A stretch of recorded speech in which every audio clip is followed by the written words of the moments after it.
The Adventure of the BERYL Coronet, from The Adventures of Sherlock Holmes, by Arthur Conan Doyle.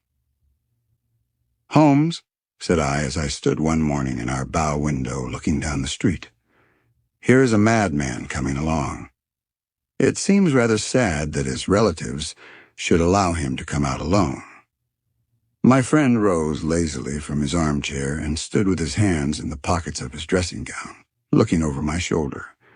It was a bright, crisp February morning, and the snow of the day before still lay deep upon the ground, shimmering brightly in the wintry sun. Down the center of Baker Street it had been plowed into a brown, crumbly band by the traffic, but at either side, and on the heaped-up edges of the footpaths, it still lay as white as when it fell. The gray pavement had been cleaned and scraped, but was still dangerously slippery, so that there were fewer passengers than usual. Indeed, from the direction of the Metropolitan Station, no one was coming save the single gentleman whose eccentric conduct had drawn my attention. He was a man of about 50, tall, portly, and imposing, with a massive, strongly marked face and a commanding figure. He was dressed in a somber, yet rich style, in black frock coat, shining hat, neat brown gaiters, and well-cut pearl-gray trousers. Yet his actions were in absurd contrast to the dignity of his dress and features, for he was running hard, with occasional little springs, such as a weary man gives who is little accustomed to set any tax upon his legs. As he ran, he jerked his hands up and down, waggled his head, and writhed his face into the most extraordinary contortions. "What on earth can be the matter with him?" I asked. "He's looking up at the numbers of the houses." "I believe that he is coming here," said Holmes, rubbing his hands. "Here?" "Yes, I rather think he is coming to consult me professionally. I think that I recognize the symptoms." "Ha! Did I not tell you?" As he spoke, the man, puffing and blowing, rushed at our door and pulled at our bell until the whole house resounded with the clanging. A few moments later he was in our room, still puffing, still gesticulating, but with so fixed a look of grief and despair in his eyes that our smiles were turned in an instant to horror and pity. For a while he could not get his words out, but swayed his body and plucked at his hair like one who has been driven to the extreme limits of his reason. Then, suddenly springing to his feet, he beat his head against the wall with such force that we both rushed upon him and tore him away to the center of the room. Sherlock Holmes pushed him down into the easy chair and, sitting beside him, patted his hand and chatted with him in the easy, soothing tones which he knew so well how to employ. "You have come to me to tell your story, have you not?" said he. "You are fatigued with your haste. Pray wait until you have recovered yourself, and then I shall be most happy to look into any little problem which you may submit to me." The man sat for a minute or more with a heaving chest, fighting against his emotion. Then he passed his handkerchief over his brow, set his lips tight, and turned his face towards us. "No doubt you think me mad," said he. "I see that you have had some great trouble," responded Holmes. "God knows I have. A trouble which is enough to unseat my reason, so sudden and so terrible is it. Public disgrace I might have faced, although I am a man whose character has never yet borne a stain. Private affliction also is the lot of every man, but the two coming together, and in so frightful a form, have been enough to shake my very soul. Besides, it is not I alone. The very noblest in the land may suffer unless some way be found out of this horrible affair." "Pray compose yourself, sir," said Holmes, "and let me have a clear account of who you are and what it is that has befallen you." "My name," answered our visitor, "is probably familiar to your ears. I am Alexander Holder, of the banking firm of Holder Stevenson of Threadneedle Street." The name was indeed well known to us as belonging to the senior partner in the second-largest private banking concern in the city of London. What could have happened, then, to bring one of the foremost citizens of London to this most pitiable pass? We waited all curiosity until with another effort he braced himself to tell his story. "I feel that time is of value," said he. "That is why I hastened here when the police inspector suggested that I should secure your cooperation. I came to Baker Street by the Underground and hurried from there on foot, for the cabs go slowly through the snow. That is why I was so out of breath, for I am a man who takes very little exercise. I feel better now, and I will put the facts before you as shortly and yet as clearly as I can. It is, of course, well known to you that in a successful banking business, as much depends upon our being able to find remunerative investments for our funds as upon our increasing our connection and the number of our depositors. One of our most lucrative means of laying out money is in the shape of loans where the security is unimpeachable. We have done a good deal in this direction during the last few years, and there are many noble families to whom we have advanced large sums upon the security of their pictures, libraries, or plate. Yesterday morning I was seated in my office at the bank when a card was brought in to me by one of the clerks.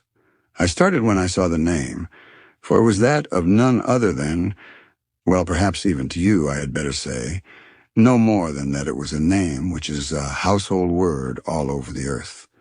One of the highest, noblest, most exalted names in England. I was overwhelmed by the honor and attempted, when he entered, to say so, but he plunged at once into business with the air of a man who wishes to hurry quickly through a disagreeable task.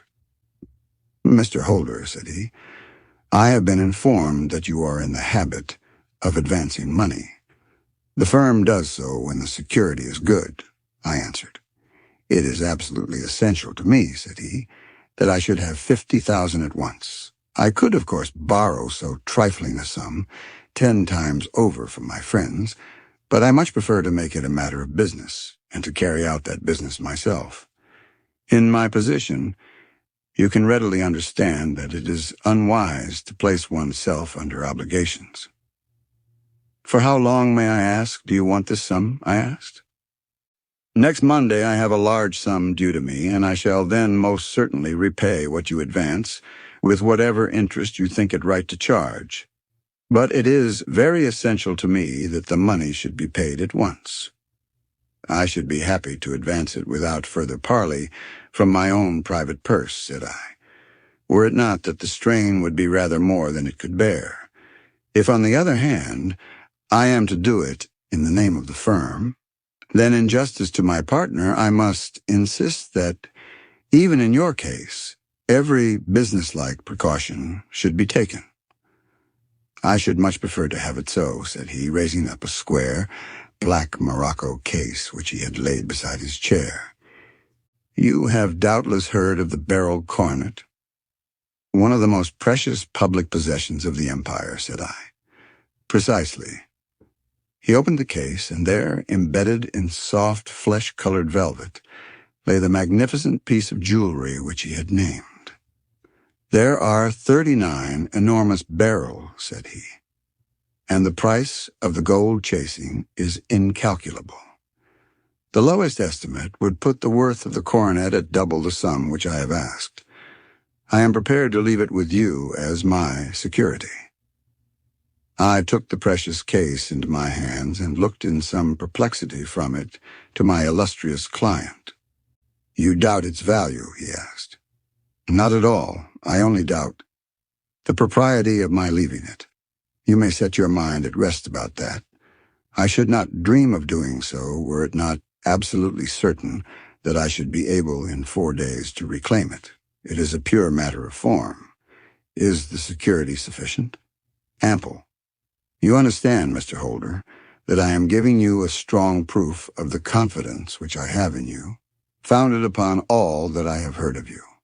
I rely upon you not only to be discreet and to refrain from all gossip upon the matter, but above all to preserve this coronet with every possible precaution, because I need not say that a great public scandal would be caused if any harm were to befall it.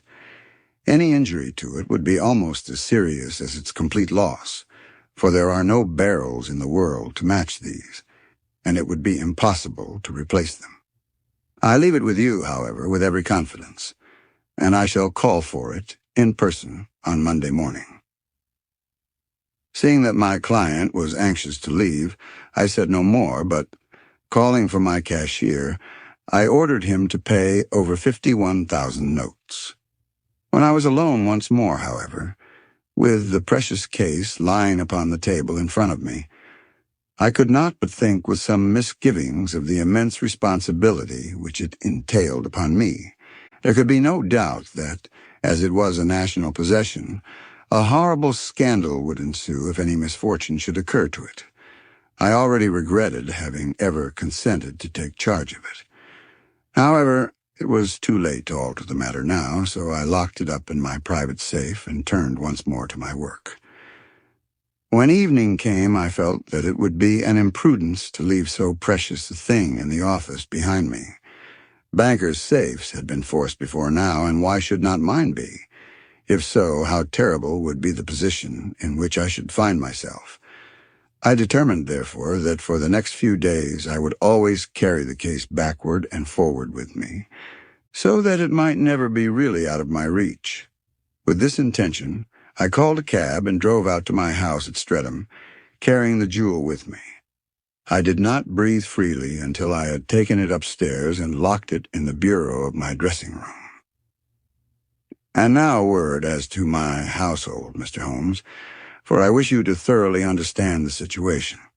My groom and my page sleep out of the house, and may be set aside altogether. I have 3 maidservants, who have been with me a number of years and whose absolute reliability is quite above suspicion. Another, Lucy Parr, the second waiting maid, has only been in my service a few months. She came with an excellent character, however, and has always given me satisfaction. She is a very pretty girl and has attracted admirers who have occasionally hung about the place. That is the only drawback which we have found to her, but we believe her to be a thoroughly good girl in every way. So much for the servants. My family itself is so small that it will not take me long to describe it. I am a widower and have an only son, Arthur. He has been a disappointment to me, Mr. Holmes, a grievous disappointment. I have no doubt that I am myself to blame. People tell me that I have spoiled him. Very likely I have. When my dear wife died, I felt that he was all I had to love. I could not bear to see the smile fade even for a moment from his face. I have never denied him a wish. Perhaps it would have been better for both of us had I been sterner, but I meant it for the best. It was naturally my intention that he should succeed me in my business, but he was not of a business turn. He was wild, wayward, and, to speak the truth, I could not trust him in the handling of large sums of money. When he was young, he became a member of an aristocratic club, and there, having charming manners, he was soon the intimate of a number of men with long purses and expensive habits. He learned to play heavily at cards and to squander money on the turf, until he had again and again to come to me and implore me to give him an advance upon his allowance, that he might settle his debts of honor.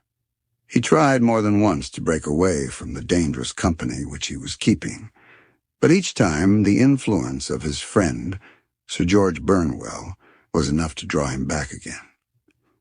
And indeed, I could not wonder that such a man as Sir George Burnwell should gain an influence over him, for he has frequently brought him to my house, and I have found myself that I could hardly resist the fascination of his manner. He is older than Arthur, a man of the world to his fingertips, one who had been everywhere, seen everything, a brilliant talker, and a man of great personal beauty. Yet when I think of him in cold blood, far away from the glamour of his presence, I am convinced from his cynical speech and the look which I have caught in his eyes that he is one who should be deeply distrusted. So I think, and so too thinks my little Mary, who has a woman's quick insight into character. And now there is only she to be described. She is my niece, But when my brother died 5 years ago and left her alone in the world, I adopted her and have looked upon her ever since as my daughter. She is a sunbeam in my house, sweet, loving, beautiful, a wonderful manager and housekeeper, yet as tender and quiet and gentle as a woman could be. She is my right hand. I do not know what I could do without her. In only one matter has she ever gone against my wishes. Twice my boy has asked her to marry him, for he loves her devotedly, but each time she has refused him. I think that if anyone could have drawn him into the right path, it would have been she, and that his marriage might have changed his whole life. But now, alas, it is too late, forever too late. Now, Mr. Holmes, you know the people who live under my roof, and I shall continue with my miserable story. When we were taking coffee in the drawing room that night after dinner, I told Arthur and Mary my experience, and of the precious treasure which we had under our roof, suppressing only the name of my client. Lucy Parr, who had brought in the coffee, had, I am sure, left the room, but I cannot swear that the door was closed. Mary and Arthur were much interested and wished to see the famous coronet, but I thought it better not to disturb it. "Where have you put it?" asked Arthur. "In my own bureau." "Well, I hope to goodness the house won't be burgled during the night," said he. "It is locked up," I answered. "Oh, any old key will fit that bureau. When I was a youngster, I have opened it myself with the key of the box-room cupboard." He often had a wild way of talking, so that I thought little of what he said. He followed me to my room, however, that night with a very grave face. "Look here, Dad," said he with his eyes cast down. "Can you let me have 200? "No, I cannot," I answered sharply. "I have been far too generous with you in money matters." "You have been very kind," said he, "but I must have this money, or else I can never show my face inside the club again." "And a very good thing, too," I cried. "Yes, but you would not have me leave it a dishonored man," said he. "I could not bear the disgrace. I must raise the money in some way, and if you will not let me have it, then I must try other means." I was very angry, for this was the third demand during the month. "You shall not have a farthing from me," I cried, on which he bowed and left the room without another word. When he was gone, I unlocked my bureau, made sure that my treasure was safe, and locked it again. Then I started to go around the house to see that all was secure, a duty which I usually leave to Mary, but which I thought it well to perform myself that night. As I came down the stairs, I saw Mary herself at the side window of the hall, which she closed and fastened as I approached. "Tell me, Dad," said she, looking, I thought, a little disturbed.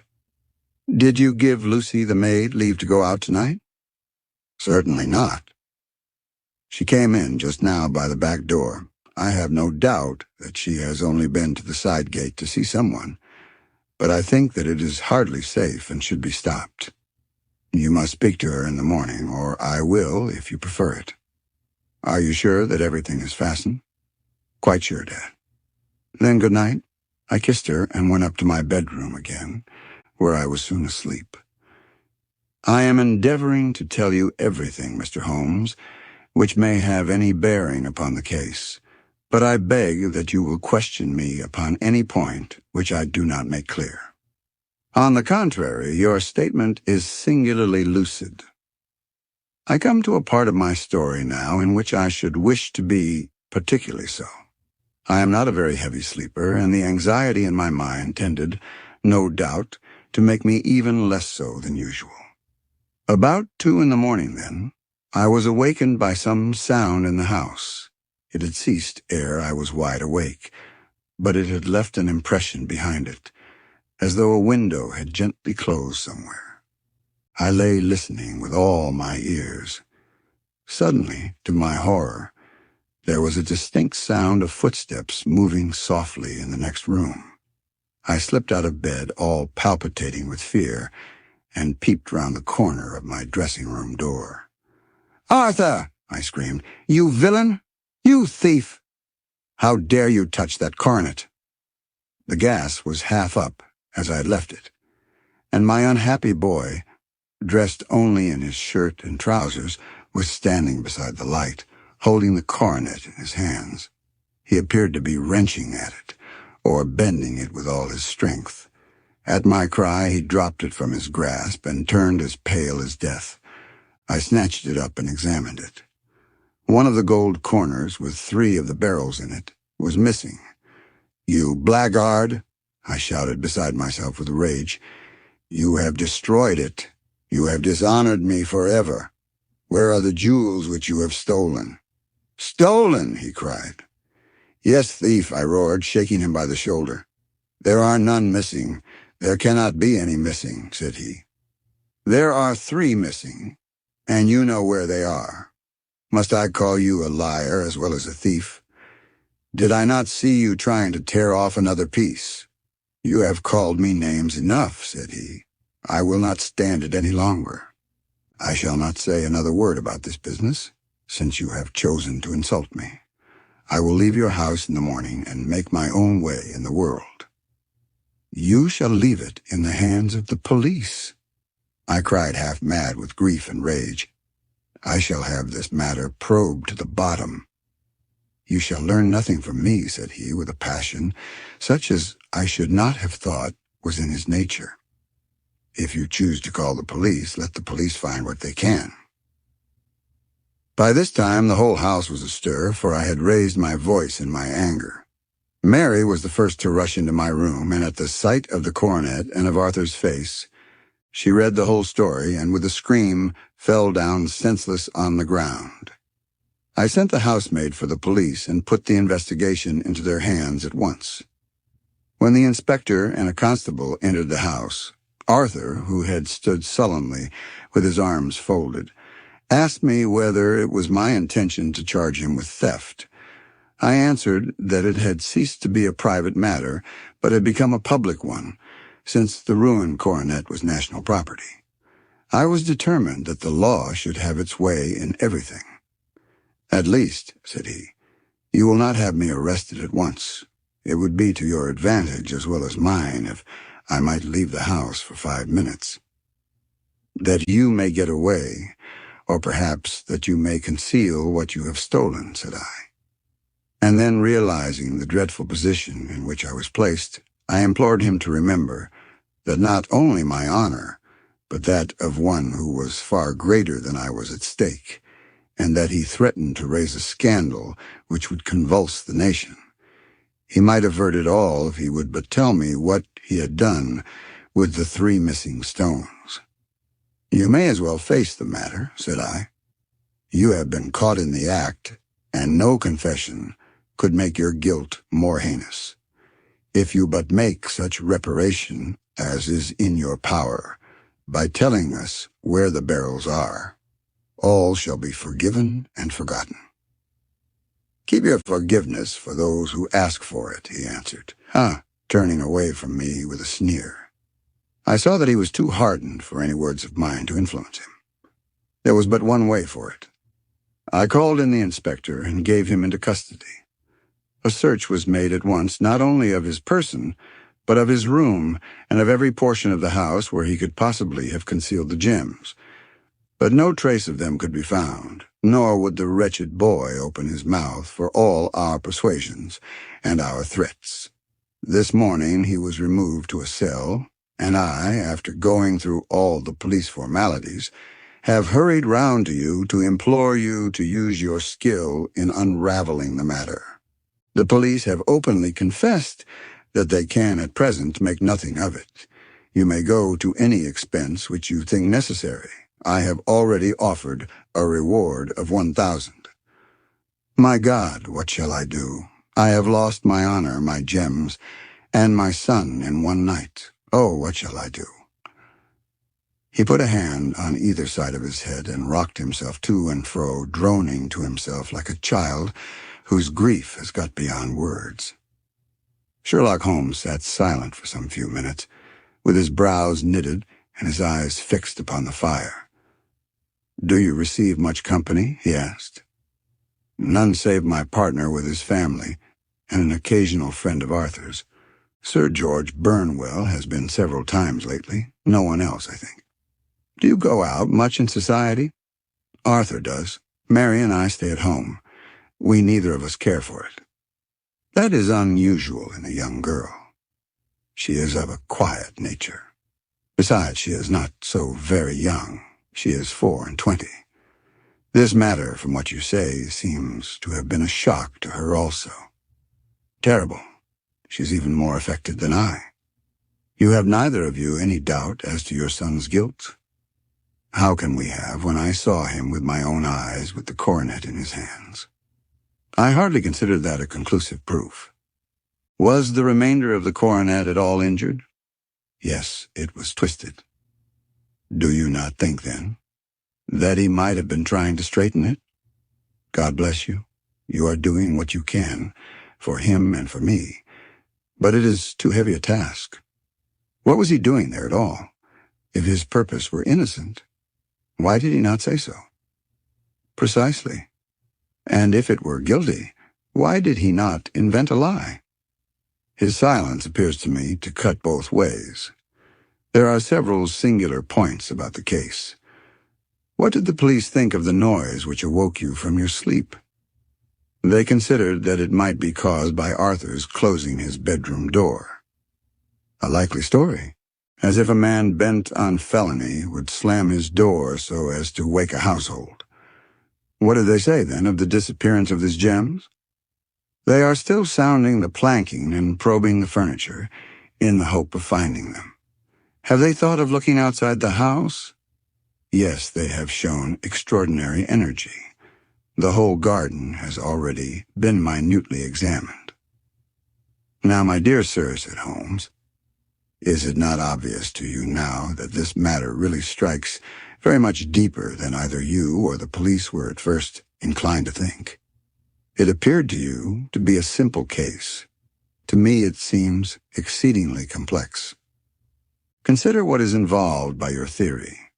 You suppose that your son came down from his bed, went, at great risk, to your dressing room, opened your bureau, took out your coronet, broke off by main force a small portion of it, went off to some other place, concealed 3 gems out of the 39, with such skill that nobody can find them, and then returned with the other 36 into the room in which he exposed himself to the greatest danger of being discovered.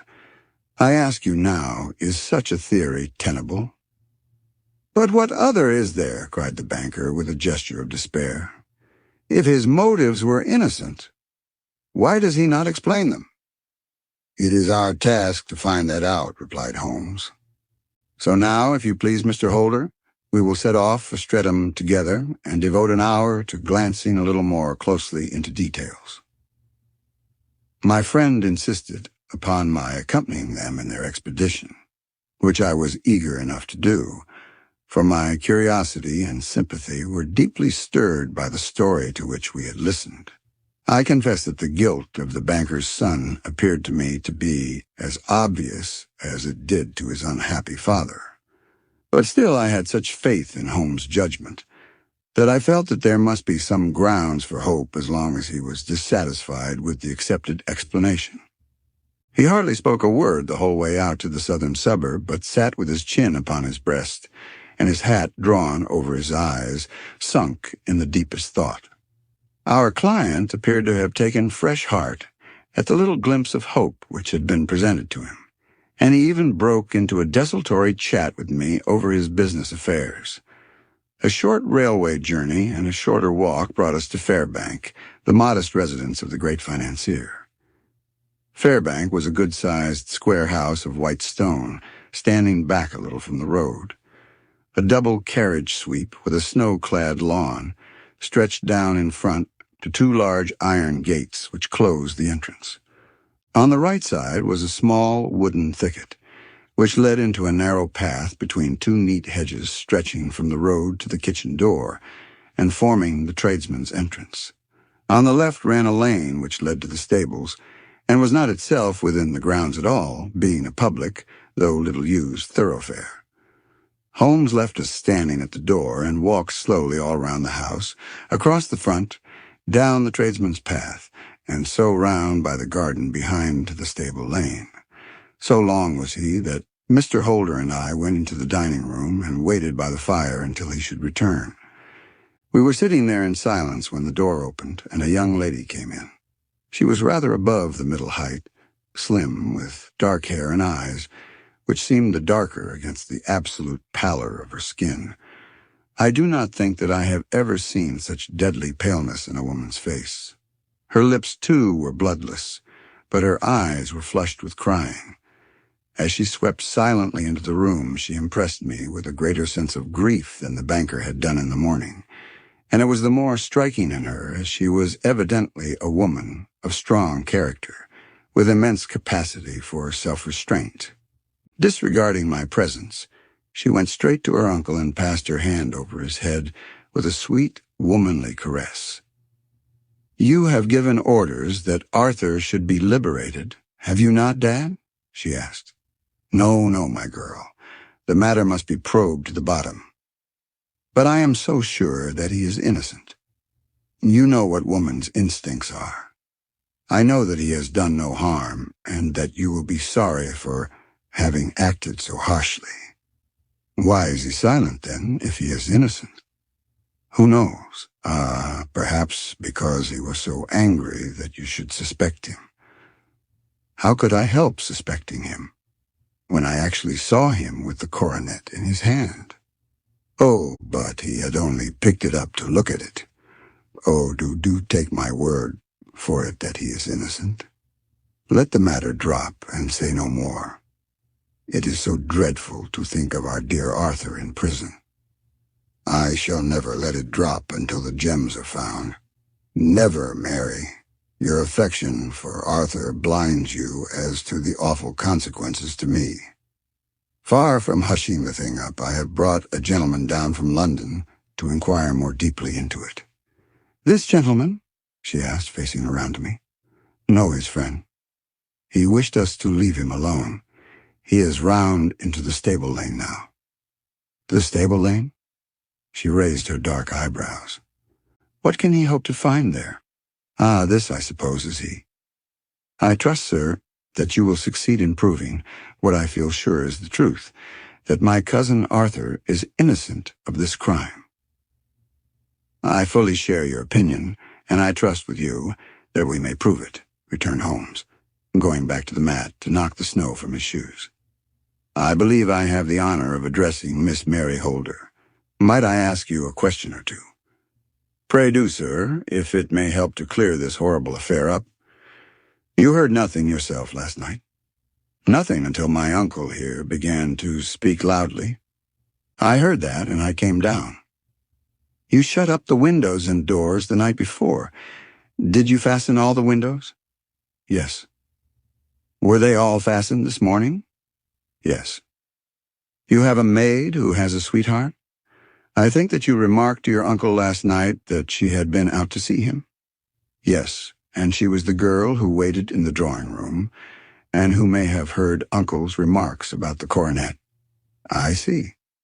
You infer that she may have gone out to tell her sweetheart, and that the two may have planned the robbery."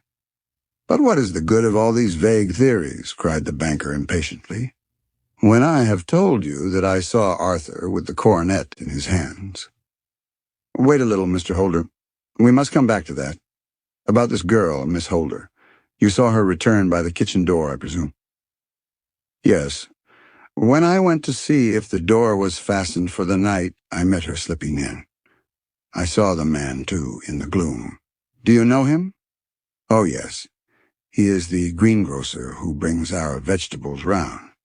His name is Francis Prosper. He stood," said Holmes, "to the left of the door. That is to say, farther up the path than is necessary to reach the door." "Yes, he did." "And he is a man with a wooden leg." Something like fear sprang up in the young lady's expressive black eyes. "Why, you are like a magician," said she. "How do you know that?" She smiled, but there was no answering smile in Holmes' thin, eager face. "I should be very glad now to go upstairs," said he. I shall probably wish to go over the outside of the house again. Perhaps I had better take a look at the lower windows before I go up." He walked swiftly round from one to the other, pausing only at the large one, which looked from the hall onto the stable lane. This he opened and made a very careful examination of the sill with his powerful magnifying lens. "Now we shall go upstairs," said he at last. The banker's dressing room was a plainly furnished little chamber, with a gray carpet, a large bureau, and a long mirror. Holmes went to the bureau first and looked hard at the lock. "Which key was used to open it?" he asked. "That which my son himself indicated. That of the cupboard of the lumber room." "Have you it here?" "That is it, on the dressing table." Sherlock Holmes took it up and opened the bureau. "It is a noiseless lock," said he. "It is no wonder that it did not wake you. This case, I presume, contains the coronet. We must have a look at it." He opened the case, and taking out the diadem, he laid it upon the table.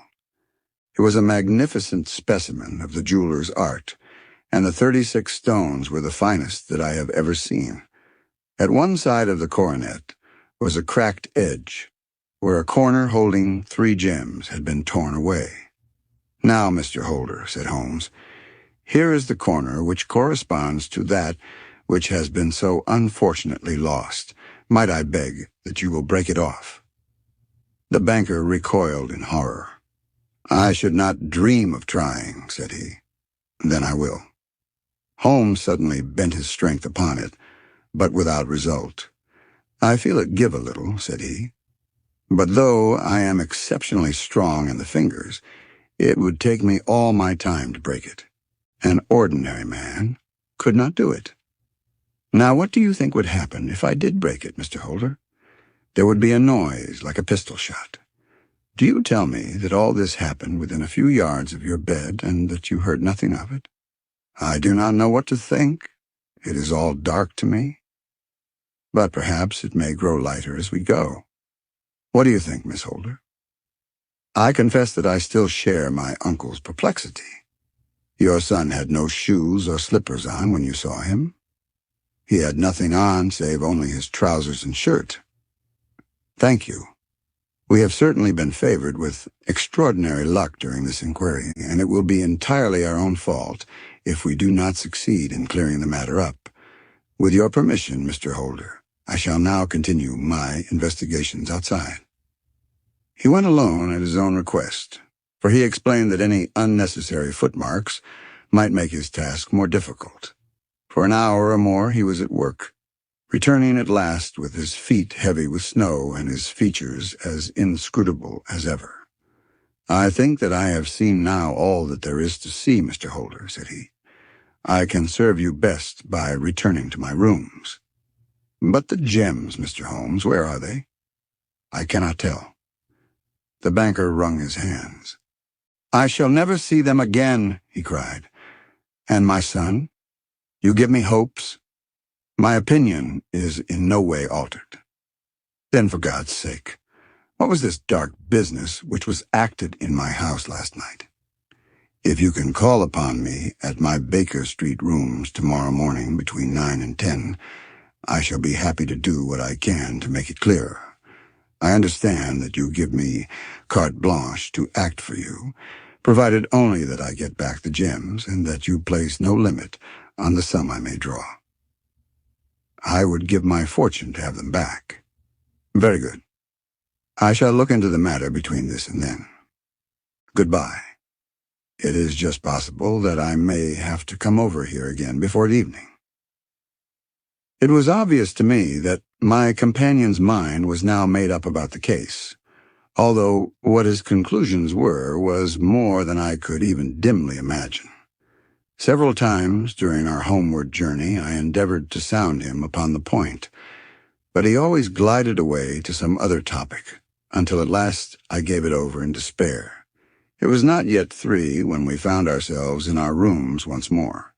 He hurried to his chamber and was down again in a few minutes, dressed as a common loafer, with his collar turned up, his shiny, seedy coat, his red cravat, and his worn boots. He was a perfect sample of the class. "I think that this should do," said he, glancing into the glass above the fireplace. "I only wish that you could come with me, Watson, but I fear that it won't do. I may be on the trail in this matter, or I may be following a will-o'-the-wisp, but I shall soon know which it is. I hope that I may be back in a few hours."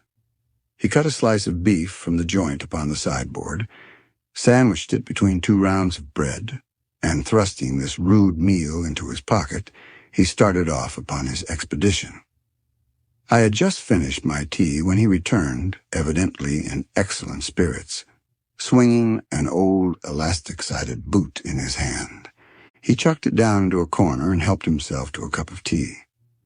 "I only looked in as I passed," said he. "I am going right on." "Where to?" "Oh, to the other side of the West End. It may be some time before I get back. Don't wait up for me in case I should be late." "How are you getting on?" "Oh, so-so. Nothing to complain of. I have been out to Streatham since I saw you last, but I did not call at the house. It is a very sweet little problem, and I would not have missed it for a good deal. However, I must not sit gossiping here, but must get these disreputable clothes off and return to my highly respectable self." I could see by his manner that he had stronger reasons for satisfaction than his words alone would imply. His eyes twinkled, and there was even a touch of color upon his sallow cheeks. He hastened upstairs, and a few minutes later I heard the slam of the hall door, which told me that he was off once more upon his congenial hunt. I waited until midnight, but there was no sign of his return, so I retired to my room. It was no uncommon thing for him to be away for days and nights on end when he was hot upon a scent, so that his lateness caused me no surprise. I do not know at what hour he came in, but when I came down to breakfast in the morning, there he was with a cup of coffee in one hand and the paper in the other, as fresh and trim as possible. "You will excuse my beginning without you, Watson," said he. "But you remember that our client has rather an early appointment this morning." "Why, it is after 9 now," I answered. "I should not be surprised if that were he. I thought I heard a ring." It was indeed our friend the financier.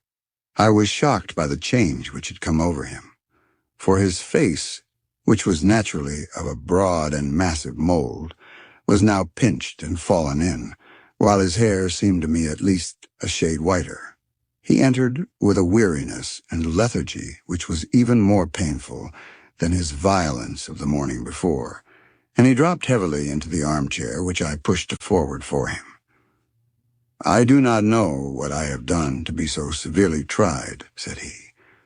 "Only 2 days ago I was a happy and prosperous man, without a care in the world.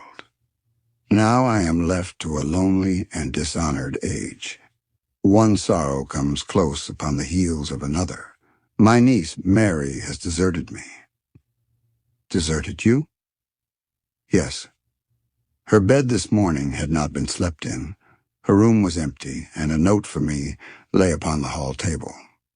I had said to her last night, in sorrow and not in anger, that if she had married my boy, all might have been well with him. Perhaps it was thoughtless of me to say so. It is to that remark that she refers in this note. My dearest uncle, I feel that I have brought trouble upon you, and that if I had acted differently, this terrible misfortune might never have occurred. I cannot, with this thought in my mind, ever again be happy under your roof, and I feel that I must leave you forever.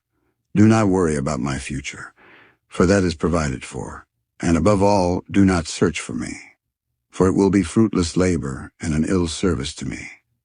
In life or in death, I am ever your loving, Mary."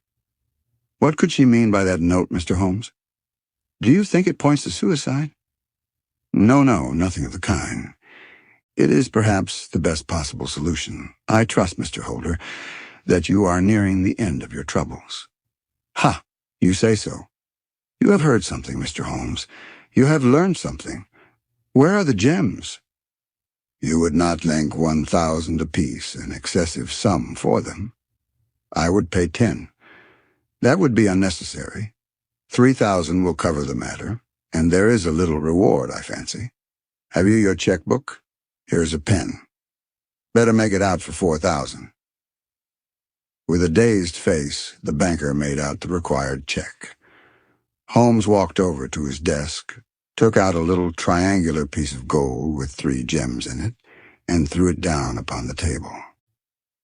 With a shriek of joy, our client clutched it up.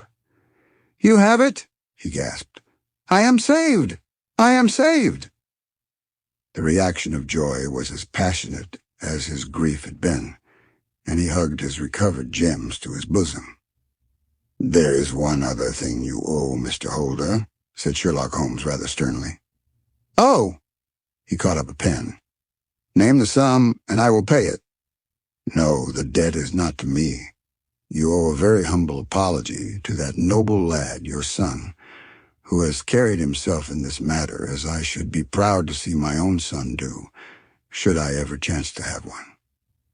"Then it was not Arthur who took them?" "I told you yesterday, and I repeat today, that it was not." "You're sure of it? Then let us hurry to him at once to let him know that the truth is known." "He knows it already. When I had cleared it all up, I had an interview with him, and finding that he would not tell me the story, I told it to him, on which he had to confess that I was right, and to add the very few details which were not yet quite clear to me. Your news of this morning, however, may open his lips. For heaven's sake, tell me, then, what is this extraordinary mystery? I will do so, and I will show you the steps by which I reached it. And let me say to you first, that which it is hardest for me to say, and for you to hear. There has been an understanding between Sir George Burnwell and your niece Mary. They have now fled together. My Mary? Impossible. It is unfortunately more than possible. It is certain. Neither you nor your son knew the true character of this man when you admitted him into your family circle. He is one of the most dangerous men in England, a ruined gambler, an absolutely desperate villain, a man without heart or conscience. Your niece knew nothing of such men. When he breathed his vows to her, as he had done to 100 before her, she flattered herself that she alone had touched his heart. The devil knows best what he said. But at least she became his tool, and I was in the habit of seeing him nearly every evening. I cannot, and I will not believe it, cried the banker with an ashen face. I will tell you, then, what occurred in your house last night. Your niece, when you had, as she thought, gone to your room, slipped down and talked to her lover through the window which leads into the stable lane. His footmarks had pressed right through the snow, so long had he stood there. She told him of the coronet. His wicked lust for gold kindled at the news, and he bent her to his will. I have no doubt that she loved you, but there are women in whom the love of a lover extinguishes all other loves, and I think that she must have been one. She had hardly listened to his instructions when she saw you coming downstairs, on which she closed the window rapidly and told you about one of the servants' escapade with her wooden-legged lover, which was all perfectly true.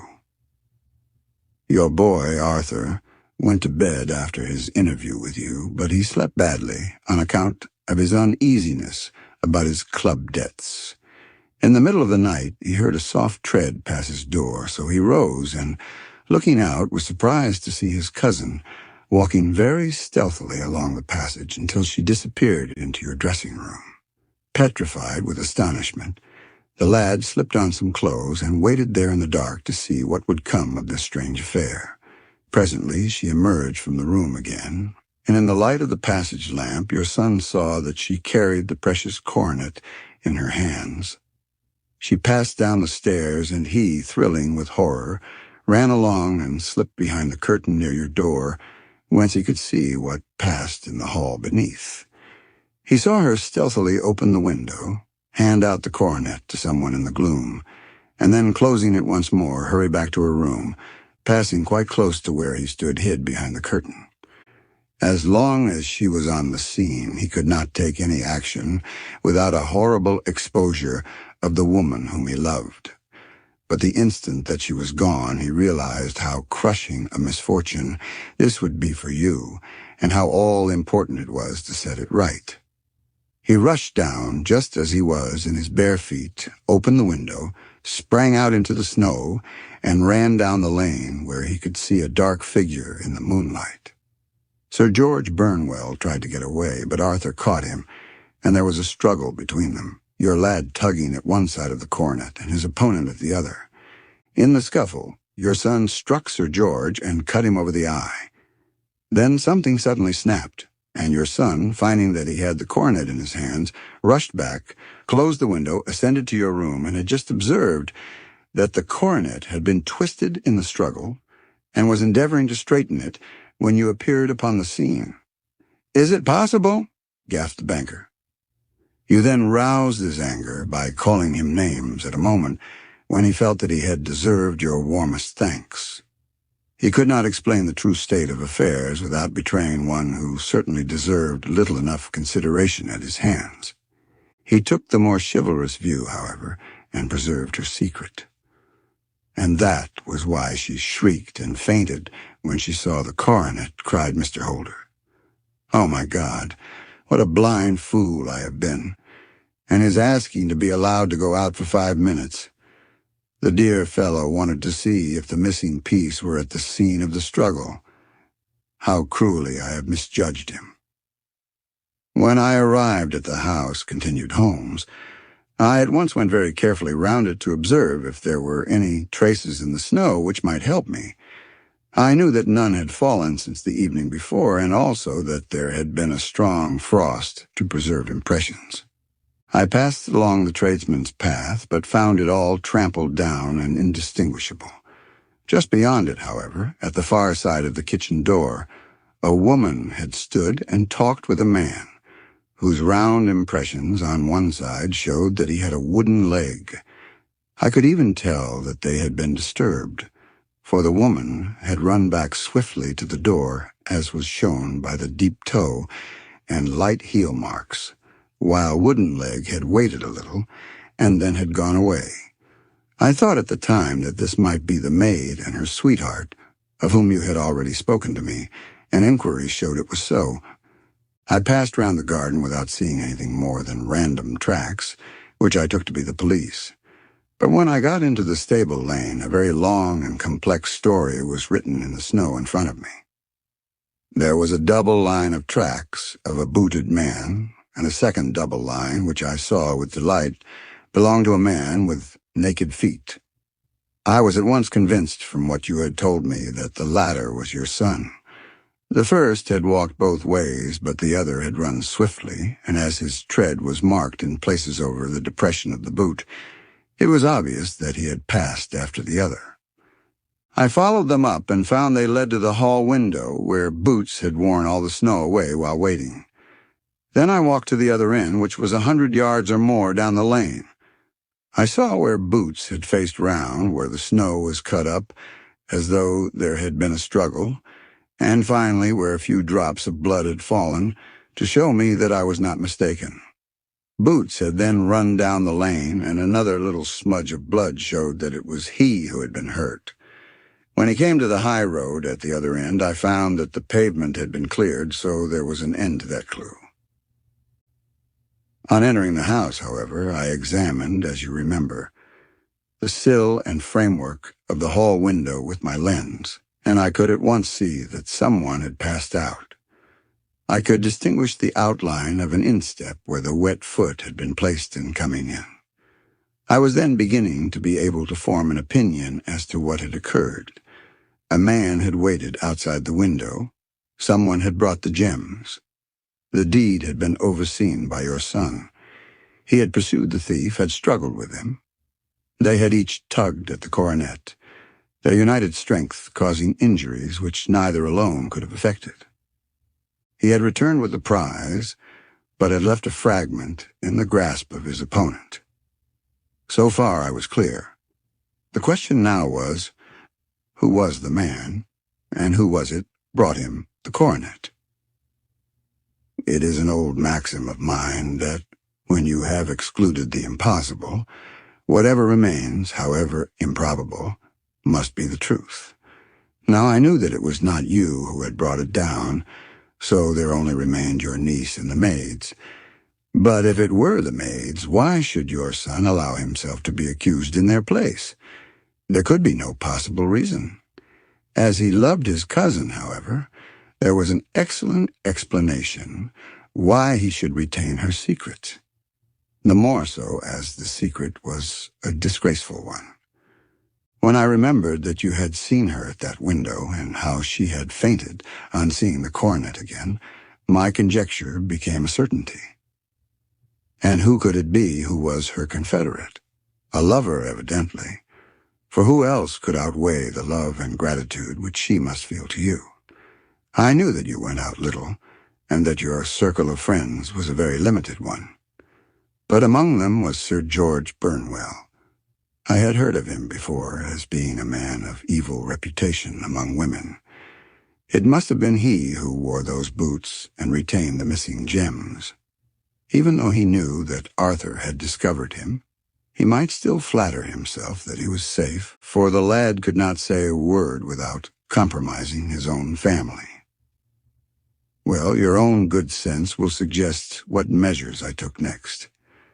I went in the shape of a loafer to Sir George's house, managed to pick up an acquaintance with his valet, learned that his master had cut his head the night before, and finally, at the expense of 6 shillings, made all sure by buying a pair of his cast-off shoes. With these I journeyed down to Streatham and saw that they exactly fitted the tracks. "I saw an ill-dressed vagabond in the lane yesterday evening," said Mr. Holder. Precisely. It was I. I found that I had my man, so I came home and changed my clothes. It was a delicate part which I had to play then, for I saw that a prosecution must be avoided to avert scandal, and I knew that so astute a villain would see that our hands were tied in the matter. I went and saw him. At first, of course, he denied everything. But when I gave him every particular that had occurred, he tried to bluster and took down a life-preserver from the wall. I knew my man, however, and I clapped a pistol to his head before he could strike. Then he became a little more reasonable. I told him that we would give him a price for the stones he held, £1,000 apiece. That brought out the first signs of grief that he had shown. "Why, dash it all," said he. "I've let them go at 600 for the 3. I soon managed to get the address of the receiver who had them, on promising him that there would be no prosecution. Off I set to him, and after much chaffering I got our stones at 1,000 apiece. Then I looked in upon your son, told him that all was right, and eventually got to my bed about 2 o'clock, after what I may call a really hard day's work." "A day which has saved England from a great public scandal," said the banker, rising. "Sir, I cannot find words to thank you, but you shall not find me ungrateful for what you have done. Your skill has indeed exceeded all that I have heard of it. And now I must fly to my dear boy to apologize to him for the wrong which I have done him. As to what you tell me of poor Mary, it goes to my very heart. Not even your skill can inform me where she is now." "I think that we may safely say," returned Holmes, "that she is wherever Sir George Burnwell is. It is equally certain, too, that whatever her sins are, they will soon receive a more than sufficient punishment." The end of the story. Like, comment and subscribe to support the channel.